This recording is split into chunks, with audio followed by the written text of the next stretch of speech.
Chapter 3 that is understanding quadrilateral में exercise 3.2 का question number 6 solve करेंगे। क्वेश्चन नंबर 6 में 2 पार्ट्स में क्वेश्चन पूछे हुए हैं। Number a, what is the minimum interior angle possible for a regular polygon why. किसी भी रेगुलर पॉलीगन में कितना मिनिमम इंटीरियर एंगल पॉसिबल हो सकता है ये आपको बताना है। सेकंड है, what is the maximum exterior angle possible for a regular polygon. आपको बताना है किसी रेगुलर पॉलीगन में कितना मैक्सिमम एक्सटीरियर एंगल पॉसिबल हो सकता है। तो बेसिकली ये दोनों क्वेश्चन एक ही क्वेश्चन को इंडिकेट कर रहे हैं, एक ही क्वेश्चन पूछ रहे हैं ये दोनों क्वेश्चन।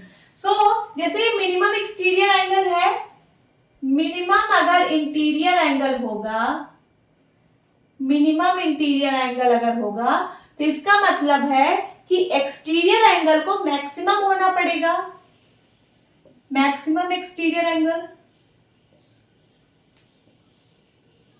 क्योंकि आपको पता है इंटीरियर एंगल और एक्सटीरियर एंगल का सम 180 डिग्री होता है, ये लीनियर पेयर बनाते हैं। इंटीरियर और एक्सटीरियर एंगल लीनियर पेयर बनाते हैं और दोनों का सम 180 होता है। तो अगर इंटीरियर एंगल मिनिमम है तो इसका मतलब एक्सटीरियर एंगल को मैक्सिमम होना पड़ेगा। और आपको पता है each sum of measure of each exterior angle is equals to 360 degree. Sum of measure of each exterior angle is 360 degree, ये आप लोग को पता है। फिर उसके बाद each exterior angle of a regular polygon, ये क्या होता है, ये होता है 360 degree divide by number of sides. यही होता है, नंबर ऑफ साइड्स को हम लोग n से रिप्रेजेंट करते हैं। 360 अपॉन n पढ़ा है हम लोगों ने। Each exterior angle of a regular polygon 360 upon n होता है। अब इस एक्सटीरियर एंगल को अगर आपको मैक्सिमम करना है, मैक्सिमम एक्सटीरियर एंगल अगर करना है तो इसका मतलब नंबर ऑफ साइड को मिनिमम होना पड़ेगा। ये दोनों, ये देखिए इस साइड डिवाइड में है, ये इस साइड है, तो अगर ये वाली वैल्यू मिनिमम होगी तभी तो ये वैल्यू मैक्सिमम होगी। अब देखिए नंबर ऑफ साइड्स, कितना मिनिमम नंबर ऑफ साइड हो सकता है किसी भी रेगुलर पॉलीगन में। ट्राइंगल में 3 साइड होता है, फिर क्वाड्रिलेटरल 4 साइड, देन पेंटागन में 5 साइड और 6 साइड। 2 साइड तो हो नहीं सकता, 3 साइड ही सबसे मिनिमम है। तो इसका मतलब नंबर ऑफ साइड अगर मैं मिनिमम रखना है अगर हमें, तो मिनिमम कितनी साइड होती है, 3 साइड। तो यहां पे लिखिए minimum number of sides is equals to 3। 3 से मिनिमम साइड हो नहीं सकती क्योंकि फिर वो एक क्लोज्ड कर्व नहीं बनेगा।